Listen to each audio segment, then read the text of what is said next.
loving this. This is fantastic. Now, hopefully you'll take the time to drop a comment. Please press pause, drop a comment. What vehicle do you think this is? So take your guess. What did we buy on the channel here? Now, please also take a moment to hit like and subscribe with the thumbs up button. Now we've got some twisties and some bendies here. This should be a good amount of fun in a Porsche 911 2000. Still, this vehicle drives almost like a new vehicle. We did all the various tests, so I needed to, instead of sending this off to get inspected, as I would be the safest thing, unless you really know vehicles well, but in the inspections, they take them out on a road test, they check a whole lot, but here's the rundown. This is what you need to know. They're going to check the color of the exhaust. They're going to check all your liquids, and they're going to check if the vehicle is tight. And this thing is tight, I can tell. It's well aligned. Doesn't need tie rod ends. The suspension is great. Took it on some bumpies, and now I'm taking it in the bendies. So this vehicle is getting the purchase out of me. It's getting the seal of approval. Just some aesthetic things to work on. But it drives like, it's wonderful. It drives like a new sports car in the bendies. And a Porsche 911 is very hard to beat when it comes to the bendies. Now, I've had a lot of Mustangs. Of course, the Mustangs you're getting a lot more sound. You're getting less handling, of course. You're also even getting a little bit more comfort out of the suspension of the Mustang GT. If you're getting in the new model, like let's say a 2018 to a 2023. Those are great models to buy, but a Porsche is a Porsche. I love my Mustangs. I had to try one of these at least once in my life. A lot less power, but it's going to be fun.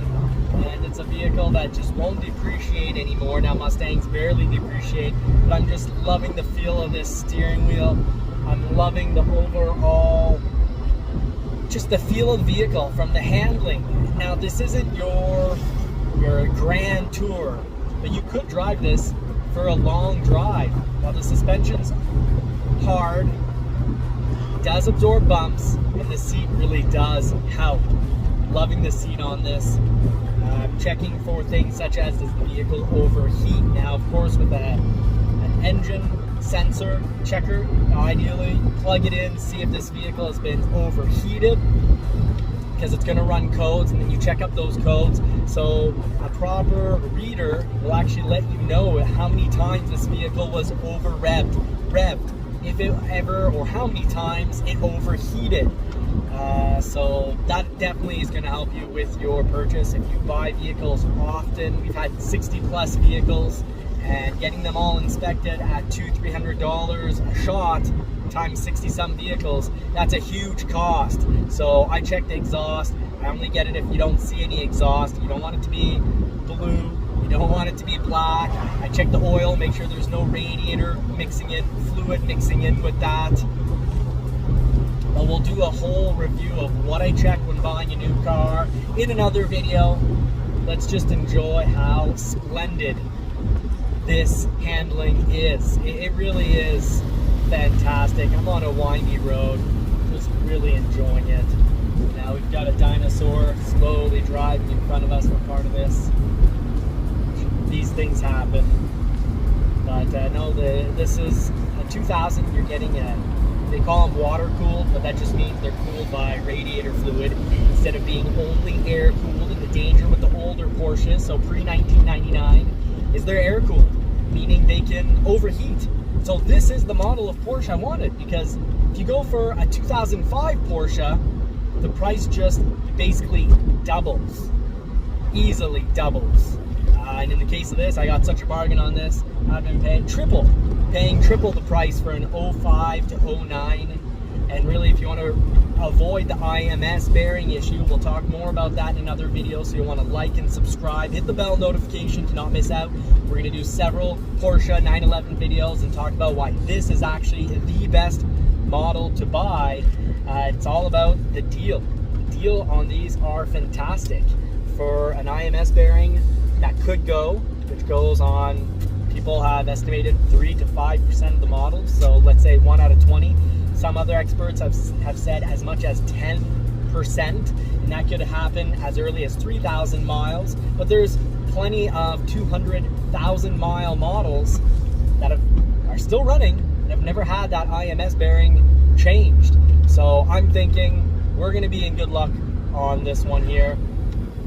We've got a great vehicle on our hands. An engineer owned this, so everything was really taken care of really well. This has new brakes, new tires, so you want to check out when you're buying these to see what expenses you can avoid, because you don't want to run in. Things get costly on these pretty quick, so you don't want to, you know, have to buy it and, you know, not expect, you know, don't buy one of these and expect to not put any money into them. But you definitely, when shopping them, you want to look them over and reduce the amount of money you're going to put into it. I wouldn't avoid buying one of these just because the IMS hasn't been performed.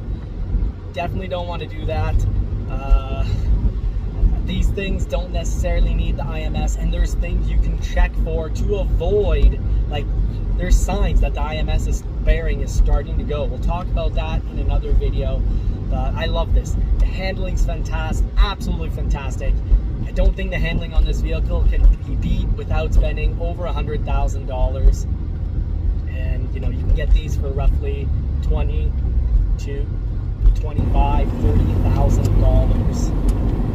I would spend about $60,000 to get a 2005 to avoid the whole IMS problem. I'd have to go to a 2009 and newer, and then I'm spending over $75,000 Canadian. So you can take 30% off those numbers if you're in the American market. But I'm watching, this thing hasn't overheated despite accelerating up to 6,000 RPM and making gear changes.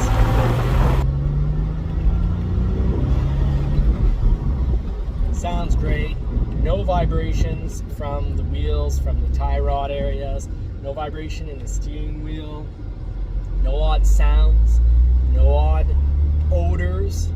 Visually, exhaust is clean underneath the vehicle, no oil, all the top signs that this vehicle was taken care of and doesn't need any immediate major repairs. So much fun. Just a complete blast.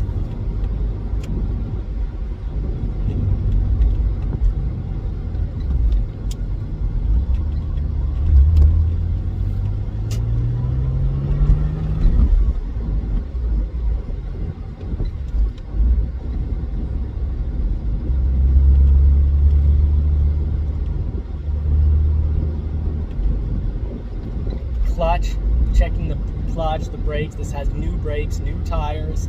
The clutch is perfect.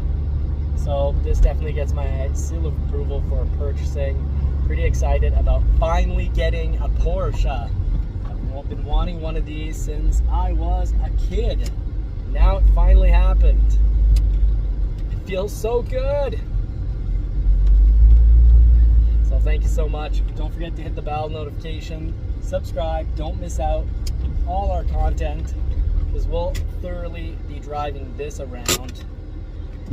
This is gonna get a lot of attention, a good old wash as well, because that's needed.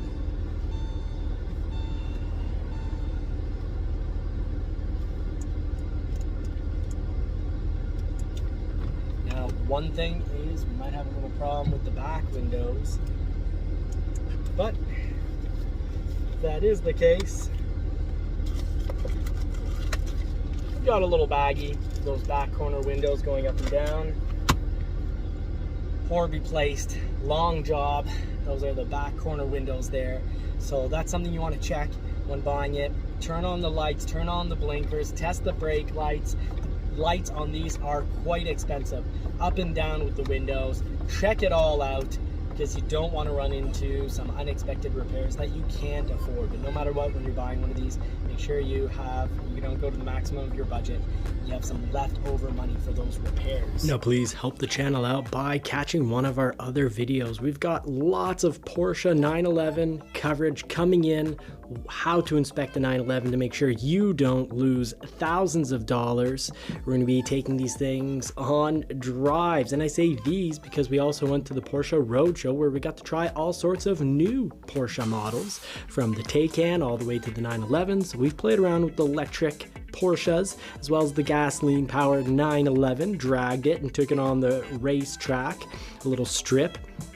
So we hope you will join us. And remember, when you like and subscribe and hit that bell notification, not only do you not miss out, you help feed and dress those poodles. So your help would be incredibly appreciated because it helps our community grow. And with a bigger, wider community, we get more intel, more information, and more people to chat with. Have a great weekend and wish you all more cars and more power. Take care, y'all.